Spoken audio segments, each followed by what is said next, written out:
Olá pessoal, sejam todos bem-vindos e bem-vindas a mais um Cruzos, que é esse quadro do canal em que eu, como o próprio nome diz, faço cruzamentos, né, de ideias, de sentimentos, de propostas, para que nós possamos entender melhor o mundo em que vivemos, possamos entender melhor o momento pelo qual passamos. E antes de eu começar, eu vou pedir a você, se inscreva no canal, deixe seu like, compartilhe o vídeo, porque o assunto de hoje é muito importante, e comente. Eu quero saber o que você pensa a respeito da nossa conversa de hoje. E hoje meu caminho vai se cruzar com duas pessoas que estão tratando de um tema que é um tema da ordem do dia no mundo, mas especificamente no Brasil, por conta das condições em que nos encontramos. Vou falar hoje com a médica, epidemiologista e pesquisadora da Rede Pessan, Ana Segal. E também converso com o economista e analista de políticas e programa da ActionAid, Francisco Menezes. Eu converso com vocês com muita preocupação, mas ao mesmo tempo com muita alegria de poder recebê-los aqui. Na minha última coluna Folha de São Paulo, eu fiz questão de trazer à memória uma grande personalidade, uma grande figura do Brasil, do pensamento social brasileiro, que foi Josué de Castro. Josué de Castro, o nosso grande pensador do problema da fome no Brasil, e que nos ensinou a todos nós que a fome ela é política. A fome ela não é um determinismo biológico, a fome não é um determinismo geográfico. A fome é o resultado de uma série de decisões políticas tomadas diante de contingências históricas. A fome tem a ver com a economia, né, Chico? Como você muito bem sabe, com a organização econômica. A fome atingiu 19 milhões de pessoas, segundo pesquisa da Rede Pessan, né? Com apoio do Instituto Birapitanga e em parceria com ActionAid, com a Fundação Friedrich Ebert Stiftung e a Oxfam Brasil.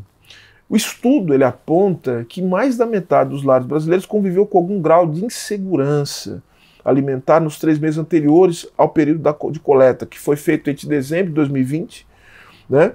E mais de 116 milhões de pessoas viveram com algum grau de insegurança alimentar no final de 2020, e 9% deles vivenciaram insegurança alimentar grave. Então a gente chega à conclusão que 19 milhões de pessoas passam fome no Brasil.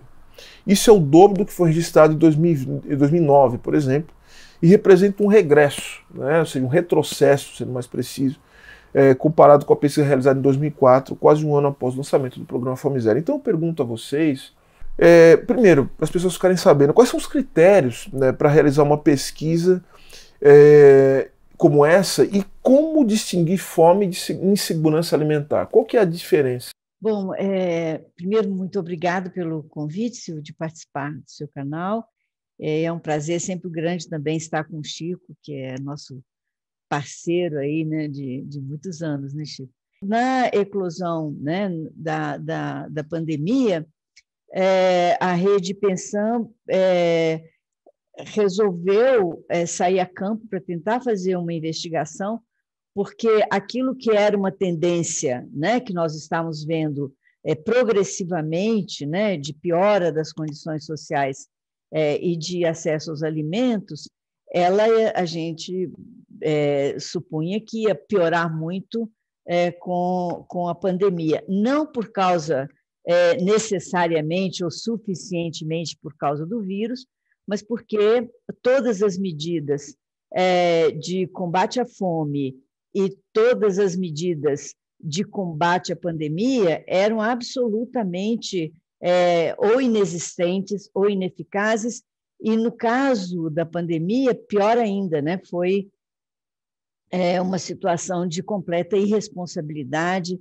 e de completa falta de sentimento de compaixão, né, com aqueles que mais sofrem. Então, os coordenadores e as coordenadoras da pesquisa tiveram muito cuidado de buscar, primeiro, um instituto reconhecidamente competente, né, para fazer pesquisas rápidas, né, que foi o Instituto Vox Populi, e com a recomendação e o acompanhamento nosso de que todo todo o planejamento da pesquisa seguisse as orientações do IBGE.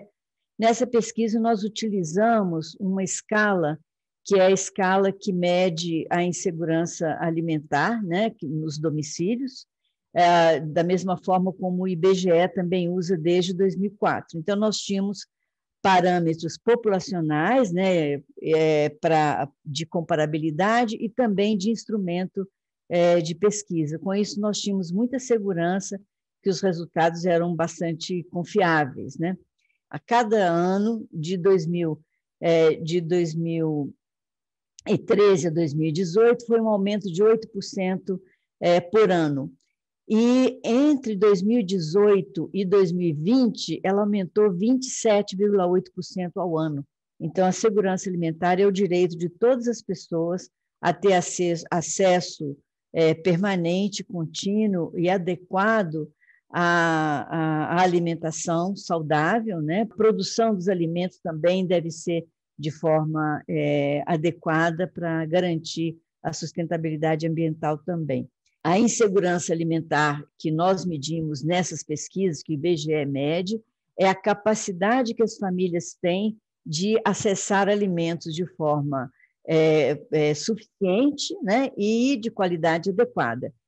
A insegurança leve, ela ocorre quando as famílias se sentem inseguras quanto à sua capacidade de obter alimentos e elas começam a modificar a qualidade da alimentação para garantir quantidades adequadas. A moderada é quando essas estratégias familiares não tiveram sucesso, e aí passa a ter que adequar também a alimentação, restringindo quantidade de alimentos. E a insegurança alimentar grave, que é onde a fome se manifesta, é quando todas as estratégias da família falharam e realmente falta alimento na casa. Falta alimento para os adultos e falta alimento para as crianças também. Então, nessa situação de insegurança alimentar grave, a gente diz que a fome se expressa em alguns momentos, por alguns períodos, né, que a gente não quantifica na pesquisa, mas a fome está presente, a família convive com essa situação dramática de observar crianças chorando, pedindo comida e não tem, indo dormir sem poder comer, né? E uma coisa que me chama a atenção é quando ela diz, quando ela dá esses números, né, ou seja, desse aumento da fome. Mas vejo que esse aumento ele não está ligado à pandemia única tão somente. Ela citou números de 2013, falando de um aumento de 8%, né? E 2020, onde isso explode. Então, Chico, explica pra gente o que acontece para além da pandemia que já fazia com que esses números indicassem, né, que o Brasil estava vivendo uma decomposição, né, no que tange ao acesso aos alimentos, no que tange ao direito a acessar os alimentos, como muito bem foi explicado pela Ana aqui. Em primeiro lugar, eu quero cumprimentar vocês e aos que nos assistem. Uma honra participar do teu programa e estar com a Ana. Eu preciso frisar que a Ana foi a pessoa responsável por todo esse processo de monitoramento, que inclusive o IBGE aplica, é claro, que trabalhando com muitas outras pessoas, mas inspiradora dessa pesquisa que tão oportunamente agora trouxe esses dados, embora dados trágicos, poderíamos dizer assim. A questão que você levanta é muito importante, porque pode haver a ilusão de que estava tudo bem e a pandemia trouxe esse desabamento, poderíamos dizer. Isso não é verdade. Na realidade, os dados da pesquisa de 2018 do IBGE já mostravam uma reversão de uma situação anterior que era muito positiva. Eu me recordo que, participando da Agenda 2030, que faz o acompanhamento dos Objetivos de Desenvolvimento Sustentável, fizemos uma advertência, ainda em 2017, que o Brasil poderia estar voltando para o mapa da fome. Eu diria primeiro, e todos nós constatamos, que o país, a partir de 2015, 2016, começa um processo de empobrecimento que vai se acentuando, né, sobretudo aquilo que chamamos de extrema pobreza, né, que vai crescendo aceleradamente e muito fruto de resultados de políticas que foram resultado de uma escolha. Isso é importante frisar, porque às vezes se diz a crise nos levou a essa situação, mas a crise obrigou o país a fazer determinadas escolhas, ou os governantes, as autoridades fizeram. E aí eu lembro, por exemplo, a escolha da emenda constitucional 95 do teto de gastos, né, que asfixia o orçamento da saúde, asfixia o orçamento da assistência social e asfixia o orçamento da segurança alimentar. Então, é importante estar atento nesse ponto. Esse empobrecimento teve ao lado um desmonte de políticas públicas que já tinham se mostrado eficientes, que precisavam ser mais vigorizadas, vamos dizer assim, mais fortalecidas. Ainda um terceiro fator, a gente muitas vezes não liga, mas a crise ambiental, ou mais do que crise, né? A destruição ambiental que está em curso no Brasil, ela leva a que muitos pequenos produtores, sobretudo populações tradicionais, quilombolas, indígenas, que tinham uma capacidade de produção para o autoconsumo, vão se vendo cada vez em maior dificuldade para isso. E Ana falava de que a pesquisa detecta o acesso, e aí, de fato, é também o acesso aos alimentos que eles mesmos produzem. E um quarto fator, e o último, né, dessa perversa combinação, é o fato da própria desestruturação institucional. Eu queria chamar a atenção que, no primeiro dia do atual governo, na primeira medida que foi enviada ao Congresso, ele faz a extinção do Conselho Nacional de Segurança Alimentar e Nutricional, que era um órgão na presidência da República, onde sociedade e governo articulavam as políticas em relação à questão da segurança alimentar. Nós logo vimos que esse governo tinha um verdadeiro horror à participação social, e se deu todo um desmonte de conselhos posterior, mas foi como um aviso do que estava começando, que a pandemia mostrou também mais latentemente o grau de desigualdades que existem nesse país.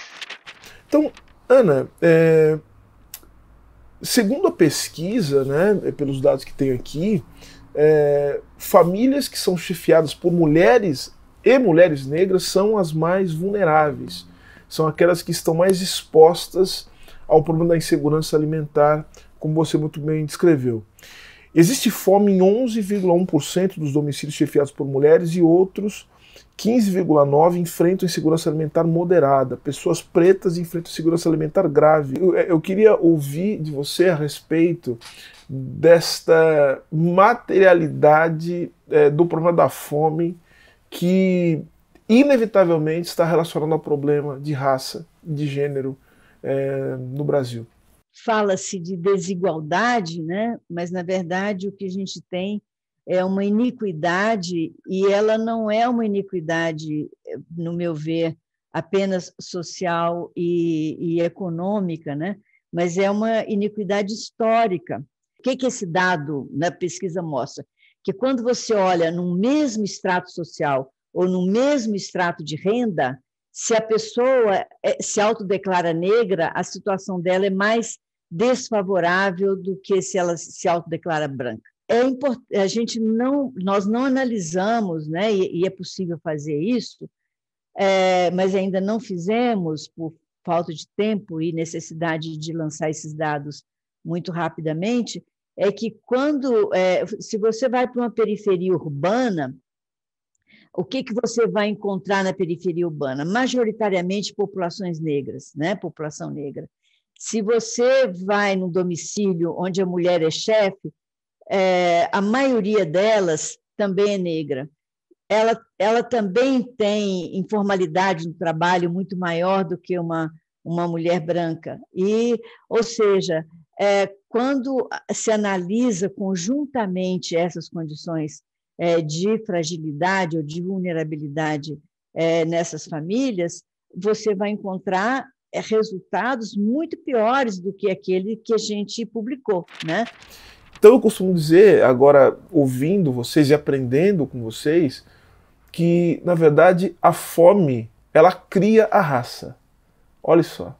A fome, portanto, não é a raça que cria a fome, ou seja, não é uma condição da raça. Mas, na verdade, para que exista a raça em certas condições, precisa haver todo um processo de degradação econômica, política, que vai vamos dizer assim, que vai se estabelecer sobre certos grupos sociais que são politicamente vistos como aqueles que podem ser submetidos a esse tipo de decisão que vai retirar esse direito das pessoas ao acesso, né, aos alimentos e, portanto, à própria subsistência. É uma dimensão do direito à vida, né? E eu me lembro que quase um ano atrás eu fiz uma afirmação, né, do programa Roda Viva que as pessoas ficaram muito revoltadas comigo, né? E eu disse o seguinte: eu falei e repito agora e divido essa responsabilidade com vocês porque vocês estão na mesma direção, né? Que é o seguinte: eu falei que não se pode se dizer antirracista quando se defende políticas de austeridade tal como elas vêm sendo aplicadas no Brasil. Se o sujeito defende medidas que resultam no sufocamento da capacidade de financiamento de políticas públicas, na capacidade do Estado de cumprir com o seu papel, que é de proteger os mais vulneráveis, de proteger os brasileiros, né? Ou seja, naquilo que é fundamental, do fundo de saúde, educação, direito à alimentação, direito à moradia. Não se pode alguém dizer antirracista quando quando defende as políticas de austeridade. Agora minha pergunta é a seguinte: Chico, o que a gente pode fazer, né? No sentido, eu não estou dizendo ainda não no plano de cada um. Eu vou chegar nessa questão, né? O que a gente precisa fazer, não é o que a gente pode fazer para que esse quadro seja revertido, né? Do ponto de vista econômico, do ponto de vista de medidas políticas, da grande política. Silvio, primeiro, tua reflexão é muito verdadeira, embora ela incomode, porque, na verdade, a dominação, né, os esquemas de dominação é que determinam a fome. E aí a gente relembra o que você recordou no início do programa, da percepção do Josué de Castro, né, da fome determinada pelos próprios homens, como ele dizia, que tinham a dominação. Então é isso. E, na verdade, desvenda também uma situação em que o escravismo, né, essa visão escravista, ela não foi superada, né, e os números são implacáveis em mostrar isso. E aí eu queria trazer um tema dentro de políticas urgentes ou emergenciais, que é o chamado auxílio emergencial, porque tem uma coisa interessante. Na pandemia, não como a história foi contada, mas foram organizações da sociedade civil que trouxeram ao Congresso Nacional a proposta de uma renda que fosse transferida naquela situação, e que o Congresso aprovou com aquela base de R$600 e R$1.200 para mães chefes de família. Isso perdurou até agosto. Em setembro, tivemos uma redução à metade. E veja bem, enquanto que perdurou naqueles valores, nós mesmos fazíamos um acompanhamento, embora não tivéssemos a tão oportuna pesquisa da Pensam, mas nós já sentíamos que tinha havido uma melhora naquele período em que o auxílio estava naquelas bases, né? Quando há essa redução de setembro a dezembro, já começa a se perceber o agravamento novamente que ocorre. E naquele momento, acho importante relembrar isso, naquele momento em que houve a redução, também no último mês em que prevaleceu o auxílio, em dezembro, a Pensam fez a pesquisa, se reportando a 3 meses anteriores, e detectou essa situação, que o que estava se repassando por decisão do governo já era absolutamente insuficiente, ocorreu pior ainda, e aí a pesquisa não pôde captar. Entre janeiro e março, num grau de responsabilidade enorme, né? Tanto o governo federal quanto o próprio Congresso Nacional interrompeu esse auxílio e não deu nenhuma sugestão. Eles estavam preocupados em discutir o orçamento, a austeridade dentro do orçamento, estavam preocupados com a eleição para as presidências da casa e ficou tudo em suspenso. Agora, em março, se decide por um novo auxílio, mas com valores ainda menores. Então, não podemos ser otimistas. Não podemos ser otimistas. Uma pessoa que receba R$ 150 de auxílio está sendo oferecido a ela, possivelmente sem nenhuma renda, alguns desses, né, R$ 5 por dia. Como é que você sobrevive com R$ 5 por dia? Então, eu estava falando de medidas, uma medida é tratar a sério a questão dessa renda que tem que ser transferida. E termos outros valores e procurando, com acerto, focalizar aqueles que mais precisam, porque também a opção de fazer um aplicativo da Caixa que foi absolutamente desastroso quando o Brasil ainda tinha, inclusive, instrumentos dentro do que tinha sido construído antes de chegar àqueles que estavam mais necessitados. Na questão da alimentação, existe também algo urgente a ser tratado, que diz respeito à merenda escolar, porque com a suspensão das escolas foi muito amplo o número de alunos que ficaram com a alimentação suspensa também, sem receber. Alguns municípios repassaram vouchers, outros municípios conseguiram passar cestas. Então, isso precisa ser resolvido. Nós precisamos, no médio e no longo prazo, enfrentar com reconstrução de políticas que foram destruídas. Por exemplo, no semiárido, a gente tinha uma política altamente bem sucedida, que é a política de cisternas, não é? E estava num processo de construção de cisternas para a produção também. O orçamento foi zerado. Então, tem que haver uma revisão, né, nesses critérios e nessa busca de ajuste fiscal que cobra a conta sobre os mais pobres. E aí eu quero fazer uma última pergunta, e eu faço a mesma pergunta para ambos, né? E para a gente encerrando nossa conversa, que é a seguinte: no meio de toda essa tragédia que nós estamos vivendo, tem surgido uma série de iniciativas da sociedade civil para conseguir angariar recursos a fim de comprar alimentos e ajudar o máximo de pessoas possível. Tem uma solidariedade que surge disso, né? Ou seja, tem um sentimento de solidariedade que surge a partir disso, que a gente tem que transformar numa solidariedade política, né? Ela não é assim, se ela fica no plano moral, né, uma questão ética, é muito bom, mas a gente precisa ter mecanismos políticos, né, imposição de medidas, poder organizando essa solidariedade social. Para além de votar corretamente, né, em 2022, o que as pessoas podem fazer? Como é que elas podem ajudar?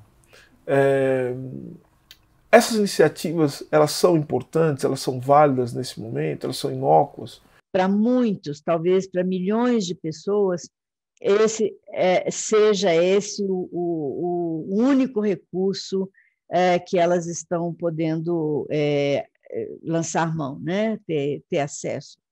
o que chama atenção é que ela ocorre nas periferias. Ou seja, a gente tem um movimento de solidariedade do pobre para o pobre, sabe, para o mais pobre. Isso é muito importante, porque é um alerta, um exemplo, é uma constatação, mas também tem uma questão que a gente precisa enfatizar, é que isso não será sustentável por muito tempo. E, portanto, a sociedade civil, essa sociedade organizada, essa sociedade solidária, ela tem que trabalhar no sentido de pressionar para que as políticas públicas possam voltar à sua expressão, né, mais eficiente possível. A pandemia, ela também atinge desigualmente as populações, né? A mortalidade maior se concentra na população negra, o adoecimento também, né, a infecção ocorre mais em população negra. Nós não sabemos, por exemplo, a orfandade nessa população, né? A gente ainda não conseguiu saber quantas crianças estão ficando desamparadas, ou quantos idosos estão ficando desamparados, né? Por causa da pandemia, quantas pessoas não estão podendo trabalhar porque têm que cuidar de doentes na casa, né?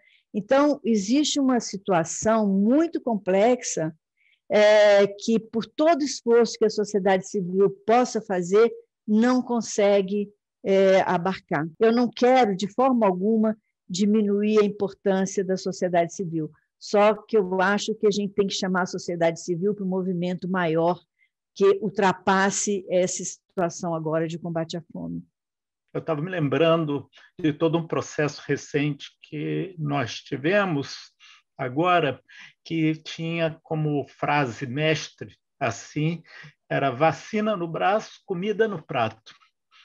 Mostrando, e com palavras simples, eu acho que se coloca, estamos cobrando vacina no braço e comida no prato do Estado, entende? O Estado tem que responder a isso. Imagina uma renda básica a que as pessoas tenham direito e que elas se sentem na mesa para negociar um emprego para elas, e se é proposto a elas algo que mal dá para a sobrevivência delas, elas poderão dizer, não, eu não aceito. E todos dizendo não aceito, aqueles que fazem essas propostas indecorosas terão que rever suas disposições para ter a chamada mão de obra, né? Então, eu acho que a renda básica tem um ingrediente de dignidade oferecido à população e de reconhecimento de direitos, porque nós temos uma Constituição que ela, de fato, deu grandes passos no sentido de reconhecimento de direitos políticos, sociais, de toda ordem, né? Mas, na realidade, o que vimos depois é que fazer valer esses direitos, até hoje, não estamos conseguindo, e estamos, inclusive, num processo de perdas, né? de desmanche dessa Constituição. Então, acho que a renda básica é uma luta chave num futuro aí que busque a dignidade e que certamente, se ela existisse, mesmo num episódio como esse de pandemia, não estaríamos vivendo esses números tenebrosos que estamos assistindo. Eu quero agradecer, mas agradecer mesmo, de verdade, pelas lições que recebi aqui. Tenho certeza que quem nos assiste aprendeu demais, demais. Eu fico muito feliz quando a gente consegue ter um papo que nos aponta para a complexidade das questões. Eu tenho dito sempre, né, que eu acho que as pessoas têm o direito à complexidade. Não se pode dar de barato que as pessoas só podem acessar superficialidades, banalidades sobre as coisas. Acho que a gente teve um papo aqui muito interessante, ao mesmo tempo muito generoso, né? Me lembro agora, para terminar, as palavras do Jan Ziegler, né? Jan Ziegler, que foi o relator da ONU, né, para o direito à alimentação, e ele é muito enfático, né, ao dizer que no nosso mundo, né, uma criança que hoje morre de fome, essa criança foi assassinada. Foi realmente um papo muito, muito interessante, e a gente sempre aprende, né, Chico? É uma coisa... É uma oportunidade muito boa e me coloco à disposição de vocês para qualquer esclarecimento. Lembrar que nós temos que enfrentar esse discurso atual de que as medidas de controle da pandemia competem com a economia. A gente tem que abolir esse discurso da nossa frente, né?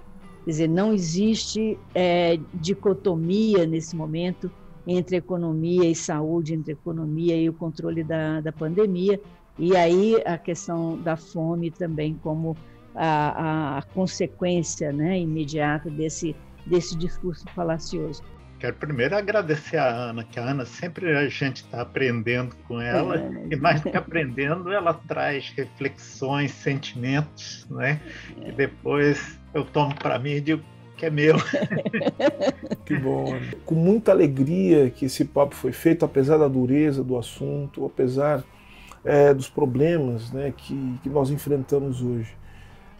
Quero te pedir para curtir o vídeo, se inscrever no canal, compartilhar o vídeo, comentar aqui. Se você quiser saber um pouco mais sobre renda básica, tem um vídeo no canal sobre renda básica que eu acho que pode esclarecer alguns pontos da nossa conversa e quanto isso seria importante e quanto isso é importante para o Brasil. Vou deixar também aqui o link, né, do Panela Cheia, para se você puder, se você quiser ajudar nesse momento tão difícil, para que você possa fazê-lo. Tá? Há outras organizações, há outros movimentos, você pode ajudar quem você quiser e como você quiser. Tá bom? Muito obrigado, ficamos com mais um Cruzos, a gente se vê no próximo vídeo. Até mais.